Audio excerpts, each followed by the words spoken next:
আসসালামু আলাইকুম, শুভেচ্ছা সহ আমন্ত্রণ জানাচ্ছি দেশের এবং দেশের বাইরের সকল দর্শক শ্রোতাকে চ্যানেল আই সংবাদ আয়োজন নিয়ে বার্তাকক্ষে রয়েছি আহমেদ মেহেদী হাসান। সংবাদের শুরুতেই চলুন জেনে নেওয়া যাক সুপার ফ্রেশ ফোর্টিফাইড সয়াবিন তেল সংবাদ শিরোনাম। ফেনী, কুমিল্লা, নোয়াখালী সহ 10 জেলায় বন্যা পরিস্থিতির অবনতি, 2 জনের মৃত্যু। ঢাকা চট্টগ্রাম রেল চলাচল বন্ধ, সড়ক যোগাযোগে বিঘ্ন।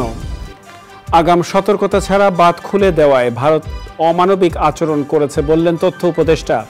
সম্পর্কে টানাপোড়ে না গিয়ে সুষ্ঠু সমাধানের তাগিদ। পাচার হওয়া অর্থ ফেরত আনতে সুইজারল্যান্ডের সহযোগিতার আশ্বাস, যৌক্তিক সময় সুষ্ঠু নির্বাচন হবে বলে বিএনপির আশা। এবং পরিবেশের ভারসাম্য রক্ষায় ভূমিকা রাখছে চরাঞ্চলের পাখি, প্রাকৃতিক দুর্যোগ ও মানবসৃষ্ট নানা কারণে রয়েছে হুমকিতে।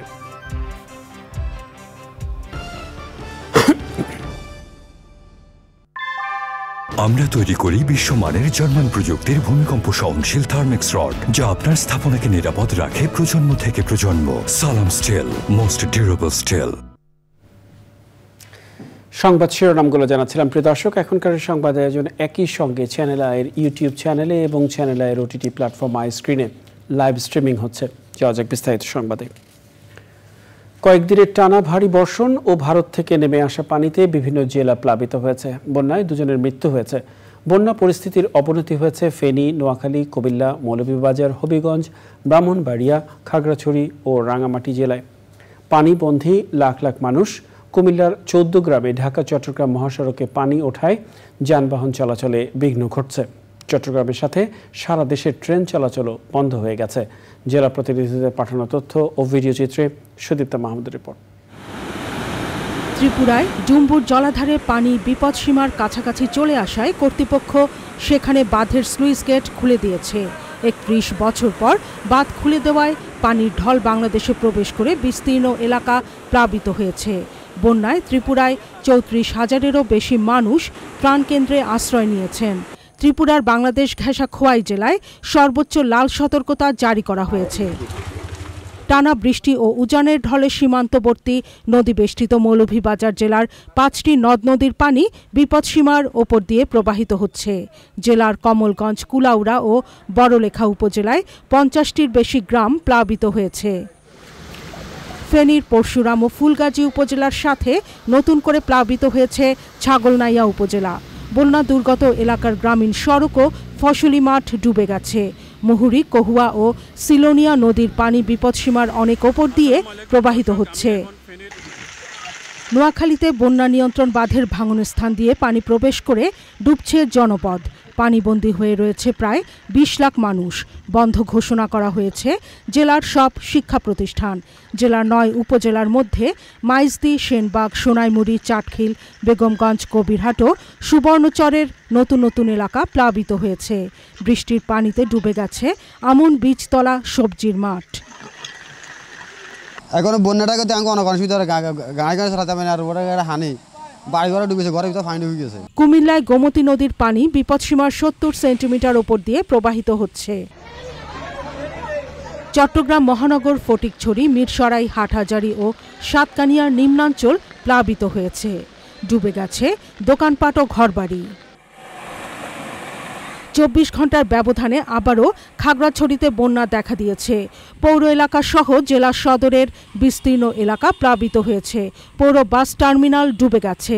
আর গত 24 ঘন্টায় 2বার পানি উঠছে। মানে এরকম অবিশ্বাস্য বন্যা আগে কখনো দেখি নাই আমি। 2 তারিখ প্রথম হচ্ছে 2 তারিখ, পরে 18 তারিখে অলরেডি পানি উঠছে। আর এর মধ্যে আবার ঘুমতে দেখতেছে আজকের মধ্যে পানি। আর আমরা সকাল দিকে পানি বাইতেছে, এখনো মানে বাড়িবার সম্ভাবনা বেশি। রাঙামাটির বাঘাইছড়িতে কয়েকদিনের টানা বৃষ্টি ও পাহাড়ি ঢলে সৃষ্ট বন্যায় মাইন ও কাচলং নদীর পানি বিপদসীমার ওপর দিয়ে প্রবাহিত হচ্ছে। দীঘিনালার কবাখালীতে সড়কের একাংশ পানিতে ডুবে যাওয়ায় বাঘাইছড়ির সাথে দূরপাল্লার যান চলাচল বন্ধ রয়েছে। সাজেকে আটকা পড়েছেন কয়েকশো পর্যটক। Sudipta Mahmud, channel I. কোনো ধরনের আগাম সতর্কতা না দিয়ে বাঁধ খুলে দেয়ায় ভারত অমানবিক আচরণ করেছে বলে মন্তব্য করেছেন অন্তর্বর্তী সরকারের তথ্য ও আইসিটি উপদেষ্টা নাহিদ ইসলাম। অন্তর্বর্তী সরকারের উপদেষ্টা পরিষদের বৈঠক শেষে আনুষ্ঠানিক সংবাদ সম্মেলনে তিনি বলেন, ভারত বাংলাদেশের সম্পর্ক যেন এ নিয়ে কোনো টানাপোড়েনে না হয় সেজন্য সুষ্ঠু সমাধান করতে হবে। শকর মালিথার রিপোর্ট। প্রধান উপদেষ্টার বাসভবন ও কার্যালয় যমুনায় অন্তর্বর্তী সরকারের উপদেষ্টা পরিষদের দ্বিতীয় বৈঠকে সভাপতিত্ব করেন প্রধান উপদেষ্টা অধ্যাপক মোহাম্মদ ইউনুস। উপদেষ্টারা ছাড়াও গুরুত্বপূর্ণ মন্ত্রণালয়ের সচিবরা বৈঠকে উপস্থিত ছিলেন। দীর্ঘ বৈঠক শেষে বিকেল ৩টায় আনুষ্ঠানিক ব্রিফিং করেন অন্তর্বর্তীকালীন সরকারের ৩ উপদেষ্টা। প্রথমে উপদেষ্টা রেজওয়ানা হাসান বলেন, সর্বোচ্চ গুরুত্ব দিয়ে বন্যা পরিস্থিতি মোকাবেলার সিদ্ধান্ত হয়েছে। এই বন্যা পরিস্থিতিতে যারা পড়েছেন, যারা ভুক্তভোগী, তাদের জন্য আমরা কি করব, সরকারের মধ্যে আমরা কেমন করে সমন্বয় করব, একই সাথে এই বন্যার কারণ কি, ভবিষ্যতে এই রকম বন্যা যেটা বলা হচ্ছে যে ফেনীতে এক রকমের নজিরবিহীন, সেটা এড়িয়ে চলতে আমরা কি করতে পারি, এসব নিয়ে আলোচনা হয়েছে। আমাদের সিদ্ধান্ত হয়েছে যে সর্বোচ্চ গুরুত্ব দিয়ে বন্যা উপদ্রুত সবকটা জেলাতেই উপদেষ্টা মণ্ডলীর সদস্যরা যাবেন। বন্যা মোকাবেলায় ব্যবসায়ী সহ সকলের সহযোগিতা চান উপদেষ্টা নাহিদ ইসলাম। কোনো ধরনের আগাম সতর্কতা এবং প্রস্তুতি নেবার সুযোগ না দিয়েই এই যে বাঁধ খুলে দেওয়া হয়েছে, এটির মাধ্যমে ভারত অমানবিকতার পরিচয় দিয়েছে এবং বাংলাদেশের সাথে অসহযোগিতা করছে। আমরা আহ্বান করব, আমরা আশা করব যে দ্রুত সময়ের মধ্যে ভারত বাংলাদেশের জনগণ বিরোধী এ ধরনের নীতি থেকে সরে আসবে এবং আমরা কিভাবে একত্রে বাংলাদেশের জনগণ এবং ভারতের জনগণকে এ ধরনের প্রাকৃতিক দুর্যোগ থেকে রক্ষা করতে পারি, সে বিষয়ে সুষ্ঠু সমাধানের পথ বের করতে হবে। বাংলাদেশের মানুষ এই বিষয়টি নিয়ে, শিক্ষার্থী এবং জনগণ ভারতের এই নীতি নিয়ে কিন্তু ক্ষুব্ধ এবং বাংলাদেশের জনগণ দীর্ঘদিন ধরে বাংলাদেশের যে পানির ন্যায্য হিস্সা সেটির জন্য আন্দোলন করছে, সেটির জন্য কথা বলে আসছে। তো আমরা আশা করব যে ভারত বাংলাদেশের সম্পর্কের ভিতরে কোনো টানাপোড়েন যাতে না রাখা হয় এবং একটা ন্যায্যতার ভিত্তিতে যাতে ভারত বাংলাদেশের রাষ্ট্রীয় সম্পর্ক প্রতিস্থাপন করা হয়। উপদেষ্টা আসিফ মাহমুদ এই সংকটকালে জাতীয় ঐক্যের আহ্বান জানান। এই দুর্যোগপূর্ণ এবং সংকটকালীন মুহূর্তে সব পক্ষের প্রতি আহ্বান থাকবে এই ধৈর্য ধরে আমাদের অপেক্ষা করার এবং আমরা সবারই দাবি শুনব। উপদেষ্টা পরিষদের বৈঠকের পরপরই প্রধান উপদেষ্টার সঙ্গে বৈঠক করেন 3 বাহিনী প্রধান। শকর মালিথা, চ্যানেল আই, ঢাকা। বন্যায় এখন পর্যন্ত 2 জনের মৃত্যু হয়েছে। 36 লাখ মানুষ পানিবন্দী হয়ে পড়েছেন। ক্ষতিগ্রস্তদের জন্য খোলা হয়েছে 1,500-এর বেশি আশ্রয় কেন্দ্র। বিস্তারিত জানাচ্ছেন রফিকুল বাশার। দেশের উত্তর পূর্বাঞ্চল ও পূর্বাঞ্চলে কুশিয়ারা, মনু, ধলাই, খোয়াই, মুহুরী, ফেনী ও হালদা নদীর পানি বিভিন্ন স্থানে বিপদসীমার উপর দিয়ে প্রবাহিত হচ্ছে। এতে চট্টগ্রাম, কুমিল্লা, ফেনী, নোয়াখালী, সিলেট, মৌলভীবাজার, হবিগঞ্জ ও ব্রাহ্মণবাড়িয়ায় ব্যাপক বন্যা দেখা দিয়েছে। খাদ্যসহ নানা সমস্যা নিয়ে ভোগান্তিতে ওই জনপদের মানুষ। উজানে ভারতের বাঁধ খুলে দেওয়ার কারণেই কি এই বন্যা, জানতে চাওয়া হয়েছিল দুর্যোগ ব্যবস্থাপনা ও ত্রাণ উপদেষ্টার কাছে। সরকার চেষ্টা করছে যাতে মানুষের জীবন এবং জানমাল, গবাদি পশু ইত্যাদি রক্ষা করা যায়। দ্রুত পানি এমনভাবে বেড়ে আসছে যে অনেক উপদ্রুত এলাকায় যাওয়া যাচ্ছে না, গাড়িতেও যাওয়া যাচ্ছে না এবং অন্য কোনো মিন্সে যাওয়া যাচ্ছে না। বাঁধ খোলা হয়েছে, এটা পত্রপত্রিকায় লিখেছেন, বিভিন্ন মাধ্যমে এসছে। এটা সরকারিভাবে এখন ভারতের সাথে যোগাযোগের চেষ্টা হচ্ছে। বন্যায় ক্ষতির পরিমাণ ও ত্রাণ বিতরণ পরিস্থিতি জানানো হয় দুর্যোগ ব্যবস্থাপনা মন্ত্রণালয় থেকে। ক্ষতিগ্রস্ত লোকের সংখ্যা হচ্ছে 29,04,964 জন। মৃতের সংখ্যা আমাদের কাছে এটা রিপোর্ট হয়েছে 2 জন, এর একজন হচ্ছে ফেনীতে আর একজন হচ্ছে ব্রাহ্মণবাড়িয়াতে। পানিবন্দী এবং ক্ষতিগ্রস্ত লোকদের জন্য আশ্রয় কেন্দ্র খোলা হয়েছে। সব জেলাতেই নিয়মিতভাবে পর্যাপ্ত ত্রাণ সামগ্রী দেওয়া আছে। এর বাইরে চট্টগ্রাম, কুমিল্লা, ফেনী, নোয়াখালী, সিলেট, মৌলভীবাজার, হবিগঞ্জ এবং ব্রাহ্মণবাড়িয়া জেলায় আরও কিছু বিশেষ বরাদ্দ দেওয়া হয়েছে এবং আরও বরাদ্দ দেওয়ার কার্যক্রম চলমান রয়েছে। পর্যাপ্ত পরিমাণ চাল এবং শুকনা এবং অন্যান্য খাবারের বরাদ্দ দেওয়া হয়েছে। বৃষ্টি কমে শিগগিরই বন্যা পরিস্থিতি স্থিতিশীল হতে পারে বলে আবহাওয়ার পূর্বাভাসে জানানো হয়েছে। উত্তর পূর্বাঞ্চল এবং তৎসংলগ্ন উজানে ভারী বৃষ্টিপাতের প্রবণতা কমে আসতে পারে। Rafiqul Bashar, channel I, Dhaka. পানির উচ্চতার কারণে ভারতের বাঁধ থেকে স্বয়ংক্রিয়ভাবে পানি নেমে এসেছে বলে দাবি করেছেন ভারতীয় হাইকমিশনার প্রণয় ভার্মা। বিকেলে অন্তর্বর্তী সরকারের প্রধান উপদেষ্টা ডক্টর মোহাম্মদ ইউনূসের সাথে সৌজন্য সাক্ষাতে এ কথা বলেন তিনি।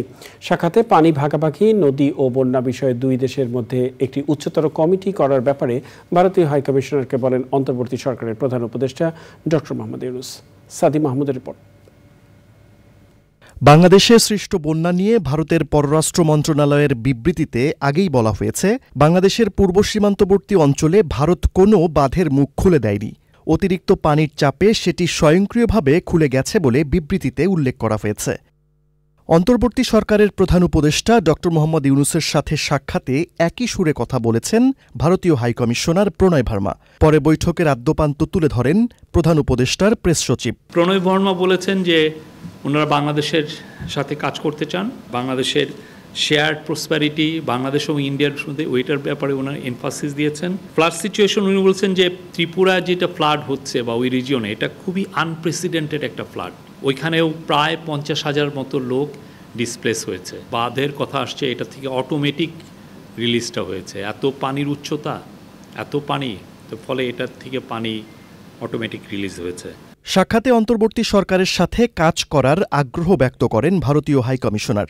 দুই দেশের মধ্যে পানি ভাগাভাগি, নদী ও বন্যা বিষয়ে একটি উচ্চতর কমিটি করার কথা বলেন প্রধান উপদেষ্টা। বাংলাদেশ আর ইন্ডিয়ার মধ্যে প্রায় বিজিবি এবং বিএসএফ এর মধ্যে ফ্ল্যাগ মিটিং হয়। তো স্যার বলেছেন যে এরকম কোনো কোলাবোরেশন করা যায় কি না, যে আমরা আর ইন্ডিয়া মানে হাই লেভেল ফ্ল্যাগ মিটিং যখনই এই ধরনের এই যে বন্যার হঠাৎ করে, যেহেতু আমরা আর ইন্ডিয়া একই ক্যাচমেন্ট এরিয়া শেয়ার করি বা একই অনেক ক্ষেত্রে আমাদের ডেল্টাটাও ওভারল্যাপ করে, সেক্ষেত্রে এই যে ওয়াটার, তো we share the same water. তো সেই জন্য ওনার কথা হচ্ছে যে এই মানে খুবই হাই লেভেল একটা কোলাবোরেশন, এবং এটার জন্য এমার্জেন্সি সিচুয়েশনে এটা যাতে অ্যাক্টিভেট করা যায়। সামাজিক মাধ্যমে বিভিন্ন পোস্টের কারণে বাংলাদেশে ভারতীয় স্থাপনার নিরাপত্তার বিষয়ে উদ্বেগের কথাও উল্লেখ করেন ভারতীয় হাইকমিশনার প্রণয় ভার্মা। সাদি মাহমুদ, চ্যানেল আই, ঢাকা। বৈষম্য বিরোধী ছাত্র আন্দোলনের অন্যতম সমন্বয়ক হাসনাত আবদুল্লাহ বলেছেন, দেশে যখন সংস্কার চলছে, ভারত তখন ইচ্ছাকৃতভাবে স্লুইস গেট খুলে দিয়ে সংকট তৈরি করেছে। টিএসসিতে বৈষম্য বিরোধী ছাত্র আন্দোলনের ত্রাণ গ্রহণ কর্মসূচিতে বন্যা দুর্গতদের পাশে দাঁড়ানোর পাশাপাশি পরিস্থিতি মোকাবেলায় সবাইকে এক হয়ে কাজ করার আহ্বান জানিয়েছেন বৈষম্য বিরোধী ছাত্র আন্দোলন। লালন অশ্বিনের রিপোর্ট। চলমান বন্যা পরিস্থিতি মোকাবেলায় গত রাত থেকেই নানা কর্মসূচি হাতে নিয়েছে বৈষম্য বিরোধী ছাত্র আন্দোলন। এরই অংশ হিসেবে টিএসসিতে চলছে সংগঠনটির ব্যানারে ত্রাণ ও নগদ অর্থ সংগ্রহ কর্মসূচি। দিনব্যাপী এ কর্মসূচিতে শুকনো খাবার, শিশু খাদ্য, পোশাক, মোমবাতি, খাবার, স্যালাইন, ওষুধ সহ বিভিন্ন পণ্য দিচ্ছেন শিক্ষার্থী সহ সাধারণ মানুষ। রিকশাওয়ালা থেকে ধরে শিক্ষক সবাই এখানে অনেক জিনিসপত্র দিয়েছে। শরীরে উপস্থিত থাকতে পারতেছি না, নিজেদের যতটুকু সামর্থ্য আছে ততটুকু দিয়ে যদি ওনাদের হেল্প করতে পারি। দেশবাসীকে আহ্বান জানাচ্ছি, আপনারা আপনাদের যতটুকু সাধ্য আছে আমাদের সাথে আসুন। আমরা তো ফিজিক্যালি গিয়ে তো হেল্প করতে পারতেছি না, যতটুকু সম্ভব যা পারি এই জন্য জাস্ট। এ সময় বিভিন্ন প্রতিষ্ঠানকে সহযোগিতার হাত বাড়িয়ে দেওয়ার আহ্বান জানান সমন্বয়করা। সিলেট থেকে শুরু করে চট্টগ্রাম পর্যন্ত যতগুলো এরিয়া বন্যা কবলিত, সব জায়গাতে পর্যাপ্ত সাহায্য পাঠানো সম্ভব হচ্ছে না, কিন্তু আমরা চেষ্টা করছি যেন পাঠানো যায়। আমরা এখন পর্যন্ত পানি বিশুদ্ধকরণ ট্যাবলেট ম্যানেজ করতে পারিনি। খুবই উপকার হবে যদি পানি বিশুদ্ধকরণ ট্যাবলেট বা ঔষধ কেউ আমাদের সাপ্লাই দিতে পারেন। ভারতকে আমরা বলছি, আপনারা সতর্ক হন। আপনারা যদি মনে করে থাকেন যে বাংলাদেশের এই যে রাষ্ট্র সংস্কারের কাজ সেটিকে ব্যাহত করার জন্য আপনারা আমাদেরকে এভাবে মানুষকে সংকটকালীন সময়ের মধ্যে পড়বেন, আপনারা আমাদেরকে যেভাবে ট্রিটমেন্ট দিবেন ঠিক একইভাবে আপনারাও ট্রিটমেন্টের পাওয়ার জন্য প্রস্তুত হন। ব্যক্তি উদ্যোগের পাশাপাশি বেসরকারি খাতকে দুর্যোগ মোকাবেলায় এগিয়ে আসার আহ্বানও জানানো হয়। আমাদের জয়েন্ট কোলাবোরেটিভ ভেঞ্চার প্রয়োজন।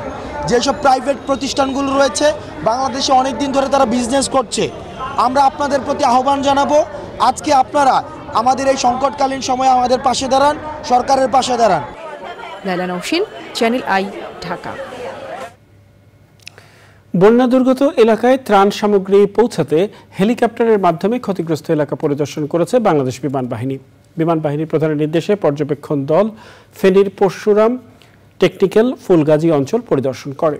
বন্যা কবলিত এলাকায় হেলিকপ্টারের মাধ্যমে ত্রাণ বিতরণ কার্যক্রম চলমান থাকবে বলে জানিয়েছে পর্যবেক্ষণ দল। ফেনী ঘুরে এসে আলী আসগরের ভিডিও চিত্রে জাকিয়া আক্তারের রিপোর্ট।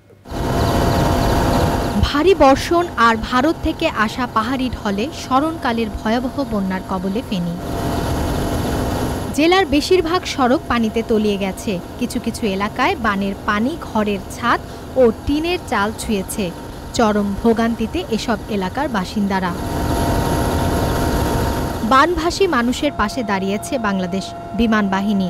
বাহিনীর পক্ষ থেকে ফেনীর বন্যা কবলিত এলাকায় ত্রাণ সামগ্রী বিতরণ শুরু হয়েছে। বিমান বাহিনী প্রধানের নির্দেশে হেলিকপ্টারের মাধ্যমে বৃহস্পতিবার নোয়াখালী ফেনীর পশুরাম টেকনিক্যাল ফুলগাছি পরিদর্শন করেছে বিমান বাহিনীর একটি দল। পানিবন্দী মানুষের মাঝে দ্রুত ত্রাণ পৌঁছে দিতে বিমান বাহিনী কাজ শুরু করেছে বলে জানালেন উইং কমান্ডার আশরাফুল ইসলাম। আমরা যেসব এলাকাগুলোতে পর্যবেক্ষণ করেছি সবগুলা এলাকাতেই বাড়িঘর সম্পূর্ণভাবে ডুবে গিয়েছে এবং অনেকগুলা উচ্চ বিল্ডিংয়ের উপরে আমরা অনেক মানুষকে জড়ো হতে দেখলাম এবং তাদের জন্য সাহায্য পাঠানো খুবই জরুরি এই মুহূর্তে। তবে পানির প্রবল স্রোতের কারণে ত্রাণ কার্যক্রম ব্যাহত হচ্ছে। Zakia Akter, channel I, Dhaka. দেশের 10 জেলা বন্যা উপদ্রুত হলেও ক্রমেই নতুন এলাকা প্লাবিত হতে পারে বলে জানিয়েছেন বিশেষজ্ঞরা। পানি উন্নয়ন বোর্ডের বন্যা পূর্বাভাস ও সতর্কীকরণ কেন্দ্র বলছে 13টি পয়েন্টে নদীর পানি বিপদসীমার উপর দিয়ে বইছে। গোমতী নদীর পানি আরও বেড়ে আগামী 48 ঘন্টায় পরিস্থিতির আরও অবনতি হওয়ার আশঙ্কা করছেন বিশেষজ্ঞরা। জানাতুল বাকিয়া কেকার রিপোর্ট। দেশের উত্তর পূর্বাঞ্চল ও পূর্বাঞ্চলে আকস্মিক বন্যায় বানভাসী কয়েক লাখ মানুষ।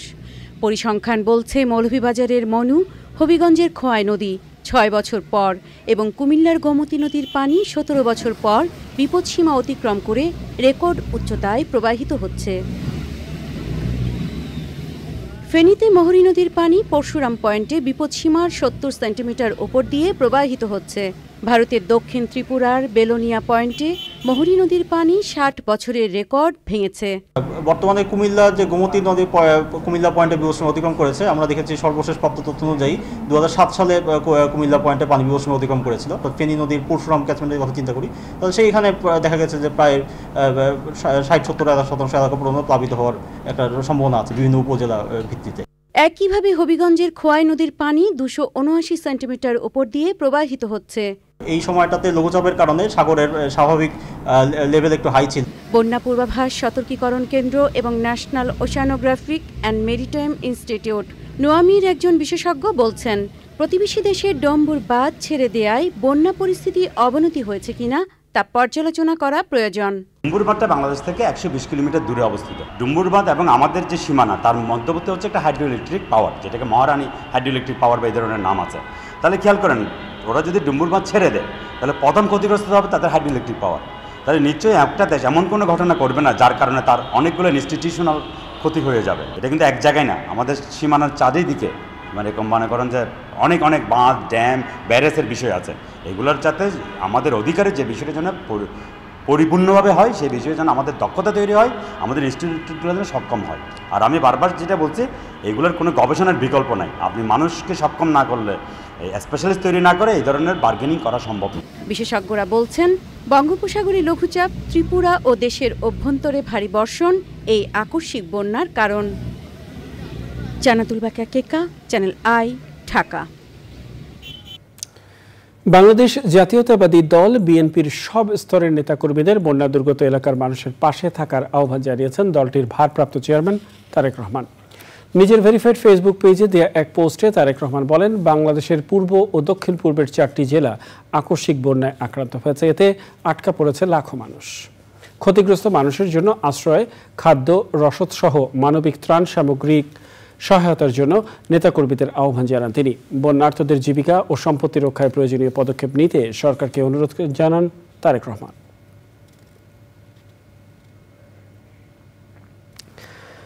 বিএনপির সঙ্গে বৈঠক করেছেন সুইজারল্যান্ডের রাষ্ট্রদূত রেতো রেঙ্গলি। বৈঠক শেষে বিএনপির স্থায়ী কমিটির সদস্য আমির খসরু মাহমুদ চৌধুরী জানিয়েছেন, পাচার হওয়া টাকা ফেরত আনতে সব ধরনের সহযোগিতার কথা বলেছেন সুইস রাষ্ট্রদূত। যৌক্তিক সময়ে অন্তর্বর্তী সরকার একটি সুষ্ঠু নির্বাচন আয়োজন করবে বলেও আশা প্রকাশ করেন আমির খসরু মাহমুদ চৌধুরী। রাহুল রায়ের রিপোর্ট। বিভিন্ন দেশের কূটনীতিকদের সঙ্গে ধারাবাহিক বৈঠক করছে বিএনপি।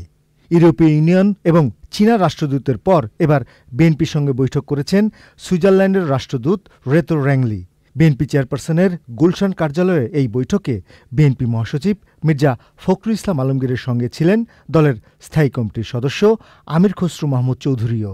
বাংলাদেশ থেকে আমরা বারবার বলেছি যে $100 বিলিয়ন উপরে পাচার হয়েছে। আমরা যে টাকা পাচার হয়েছে টাকাগুলো ফিরিয়ে আনার ব্যাপারে আলোচনা হয়েছে এবং সুইজারল্যান্ড গভর্নমেন্টের পক্ষ থেকে তারা বলেছে তাদের অবস্থান আগের মতোই আছে, যে এই টাকা ফিরিয়ে আনার ব্যাপারে বাংলাদেশ গভর্নমেন্টের যে কোনো উদ্যোগকে তারা স্বাগত জানাবে এবং তারা সহযোগিতা দেবে।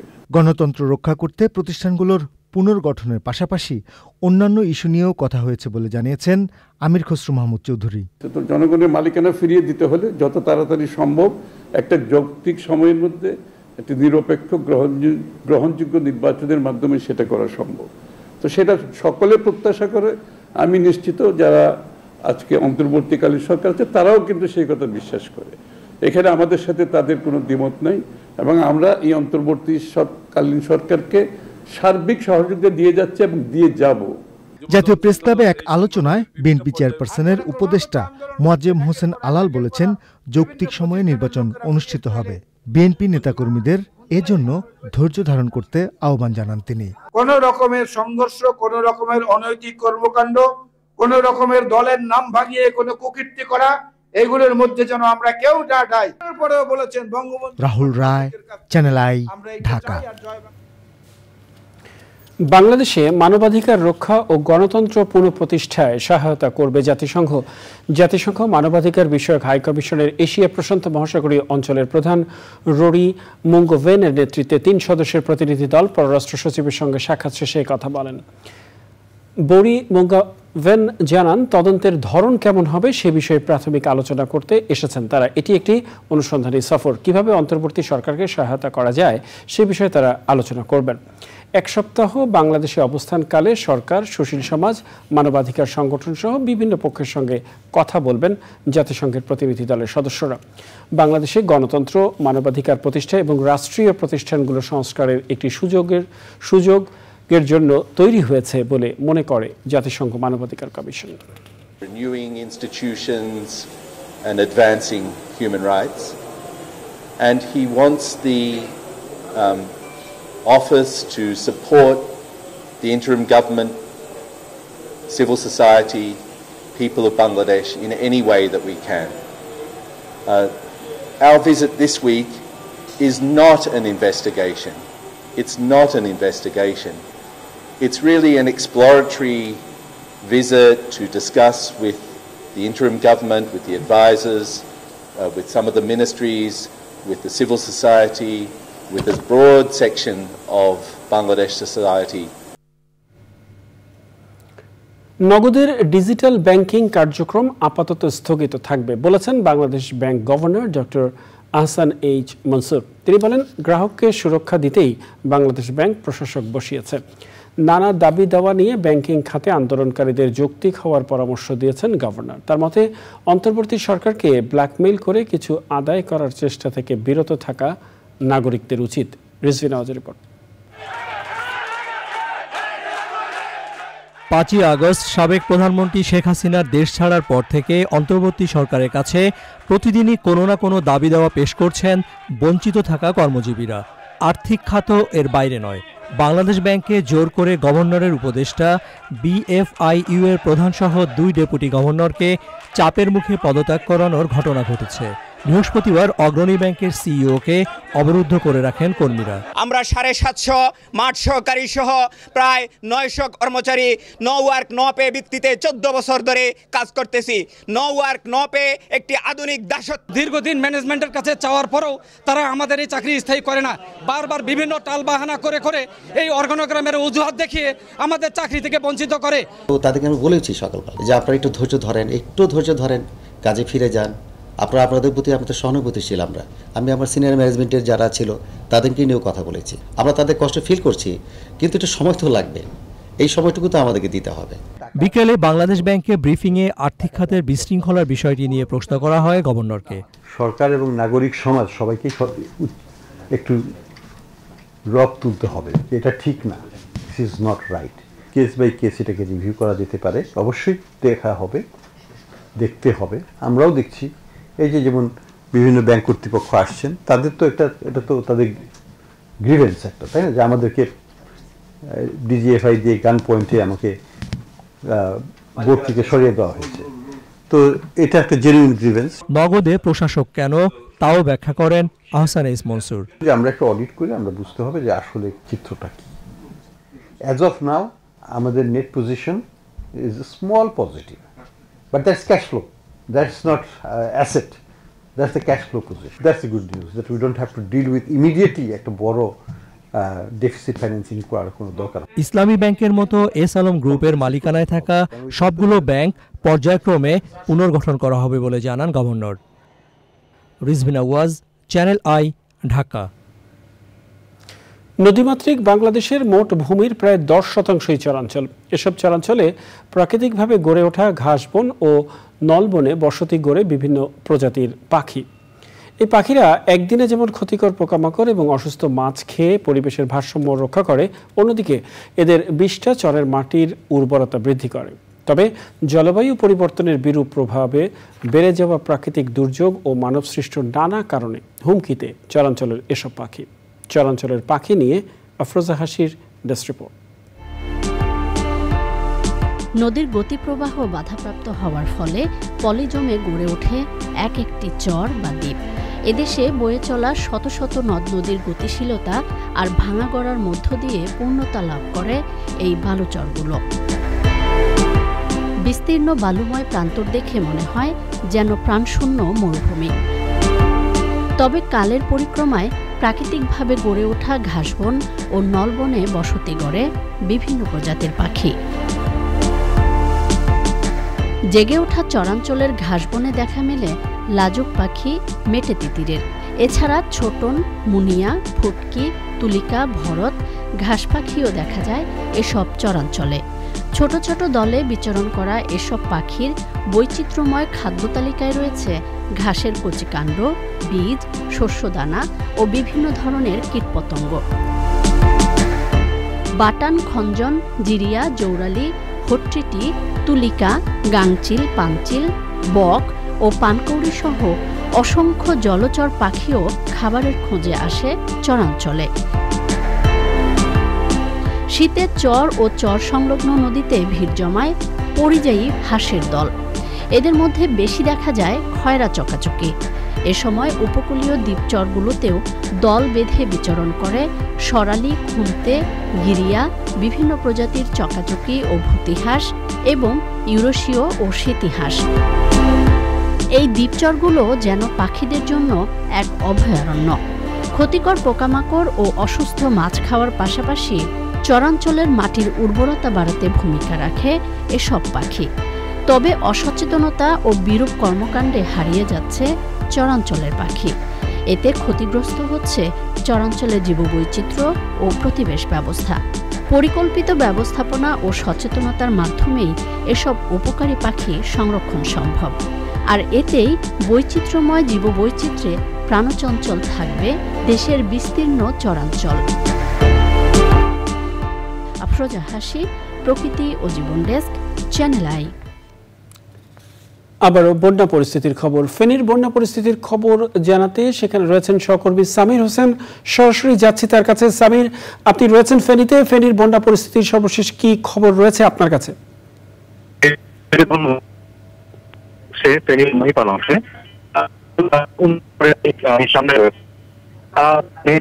জানিয়ে রাখছি যে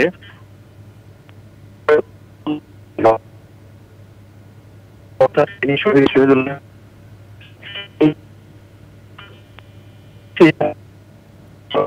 এই কখনোই কঠিন না, কারণ কমে যায়।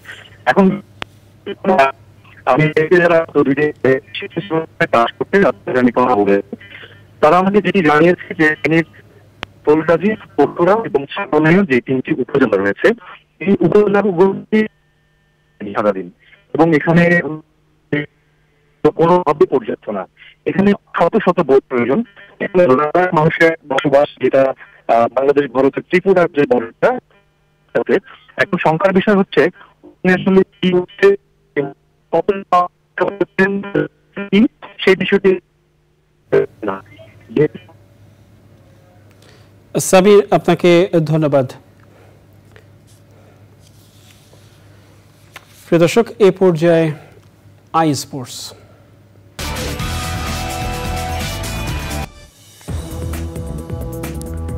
আমন্ত্রণ আরও একবার চ্যানেল আই সংবাদে। স্বাস্থ্য ও পরিবার কল্যাণ মন্ত্রণালয়ের সাথে সমন্বয় করে চলতি বছর বৈষম্য বিরোধী আন্দোলনে নিহত এবং আহতদের পূর্ণাঙ্গ সংখ্যা নির্ণয়ের ওয়েবসাইট তৈরি করেছে বৈষম্য বিরোধী ছাত্র আন্দোলন। রাতে ঢাকা বিশ্ববিদ্যালয়ের সাংবাদিক সমিতির কার্যালয়ে এক সংবাদ সম্মেলনে এই তথ্য জানান বৈষম্য বিরোধী ছাত্র আন্দোলনের সমন্বয়ক তারিকুল ইসলাম।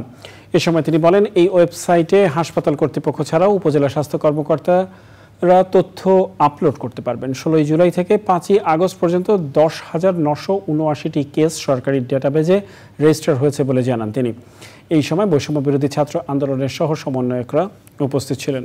5 আগস্ট পর্যন্ত, তার পতনের আগ পর্যন্ত তারা বিভিন্নভাবে এই সংখ্যাটিকে ধামাচাপা দেওয়ার চেষ্টা করেছে। যাদের ডেথ সার্টিফিকেট নেই বা যাদের হচ্ছে কোনোভাবে ম্যানিপুলেশনের শিকার হয়েছেন বা যারা হসপিটালেই নেননি স্পট ডেট, তারা সরাসরি নিয়ে গিয়ে ভয়ে ভীত হয়ে দাফন কাফনের ব্যবস্থা করে ফেলেছেন।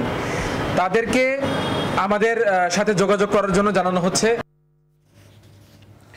ভারত নিজেদের বন্যামুক্ত রাখতে বাঁধ খুলে দিয়ে বাংলাদেশকে বিপদে ফেলেছে বলে মন্তব্য করেছেন বিএনপির সিনিয়র যুগ্ম মহাসচিব রুহুল কবির রিজভী। বিকেলে রাজধানীর নয়াপল্টনে বিএনপির কেন্দ্রীয় কার্যালয়ে এক সংবাদ সম্মেলনে তিনি কথা বলেন। রিজভী বলেন, বন্যা দুর্গত এলাকায় মানুষের পাশে দাঁড়ানোর জন্য ভারপ্রাপ্ত চেয়ারম্যান তারেক রহমান দলের নেতাকর্মীদের এগিয়ে আসার আহ্বান জানিয়েছেন।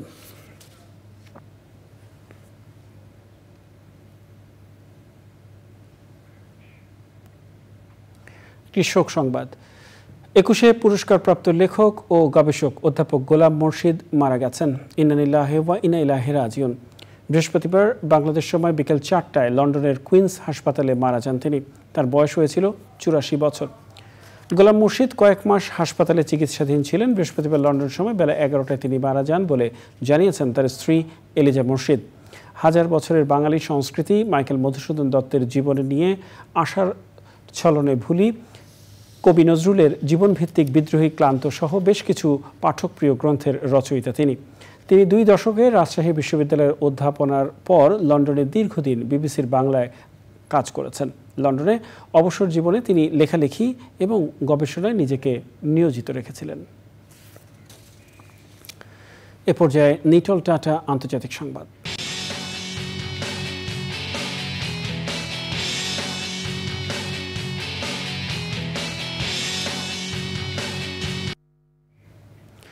গাজায় অব্যাহত ইসরায়েলি হামলায় দেইর ই বালা ও খান ইউনিসে 22 ফিলিস্তিনি নিহত হয়েছে। এছাড়া উত্তর গাজার সালাহ ই দিন স্কুলে আশ্রয় নেওয়া ফিলিস্তিনিদের উপর হামলায় 4 জন নিহত হয়েছে। ভয়াবহ এই হামলার নিন্দা জানিয়েছে জাতিসংঘ। এদিকে কাতারে অনুষ্ঠিত যুদ্ধবিরতির আলোচনা ফলপ্রসূ হয়নি। এমনকি মার্কিন পররাষ্ট্রমন্ত্রী ইসরায়েল সফর করে যুদ্ধবিরোধী, বন্দী মুক্তি ও জিম্মিদের মুক্তির বিষয়ে কথা বললেও এখনও ওই সব ব্যাপারে দৃশ্যমান কোনো অগ্রগতি হয়নি। গাজায় দ্রুত যুদ্ধবিরতি বাস্তবায়নে ইসরায়েলের প্রধানমন্ত্রীর সাথে কথা বলেছেন মার্কিন প্রেসিডেন্ট জো বাইডেন।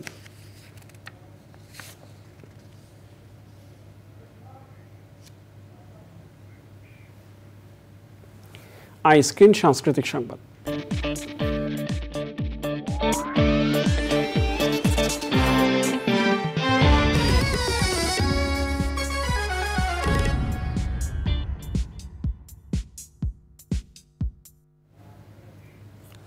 জনপ্রিয় ওটিটি প্ল্যাটফর্ম আইস্ক্রিনের বহুল প্রতীক্ষিত ওয়েব ফিল্ম অমীমাংসিত আবারও সেন্সর বোর্ডে জমা দেবেন বলে জানিয়েছেন সংশ্লিষ্টরা।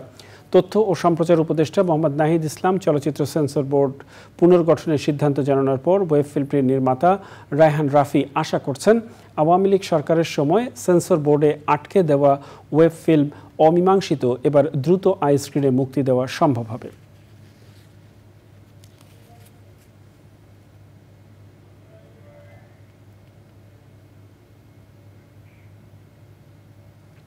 কৃষি সংবাদ।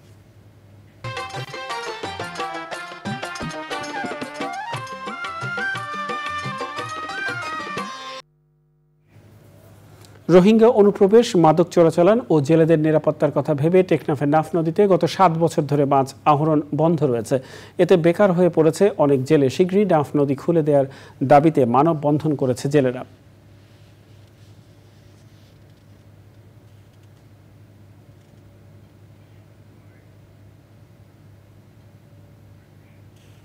দেখবেন প্রকৃতি সংবাদ।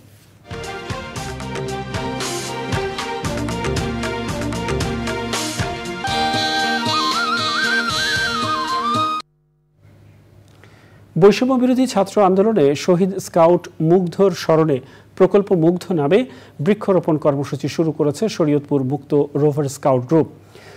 রাগবো সবুজ প্রতিপাদ্যে জেলার বিভিন্ন শিক্ষা প্রতিষ্ঠান, সরকারি বেসরকারি অফিস প্রাঙ্গণ ও রাস্তায় বৃক্ষরোপণ করবে সংগঠনটি। পরিবেশ বিপর্যয় রোধ ও প্রাণ প্রকৃতি রক্ষায় দেশকে সবুজায়নের এমন উদ্যোগ সমাজের জন্য অনুকরণীয় বলছেন পরিবেশবাদীরা।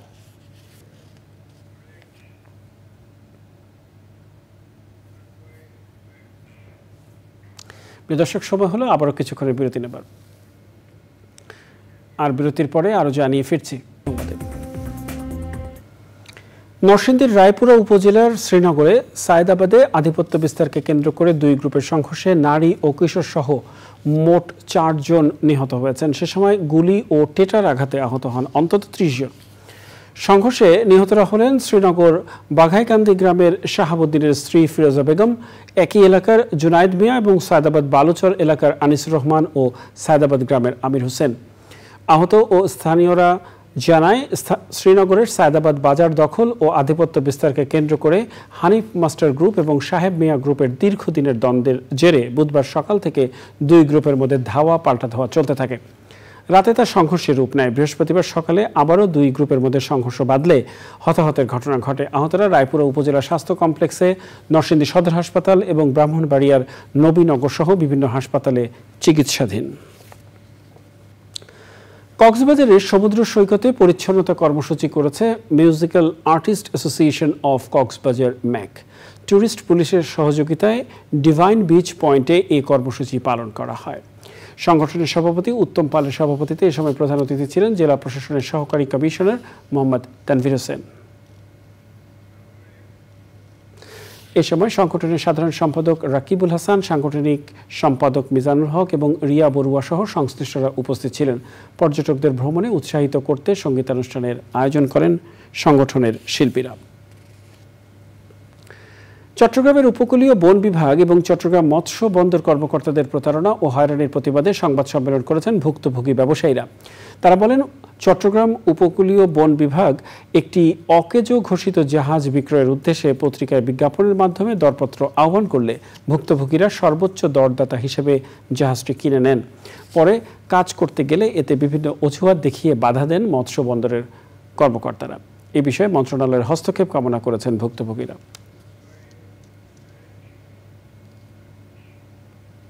প্রিয় দর্শক, আবারও নিচ্ছি কিছুক্ষণের বিরতি, আর বিরতির পর খেলার সংবাদে জানিয়ে ফিরছি। ৭১ টেলিভিশনের সাবেক বার্তা প্রধান শাকিল আহমেদ এবং সাবেক প্রধান প্রতিবেদক ফারজানা রূপার 4 দিনের রিমান্ড মঞ্জুর করেছেন আদালত।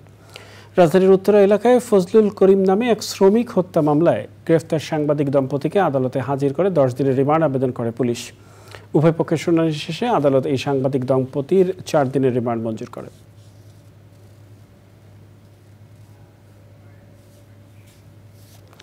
জানাবো খেলার খবর।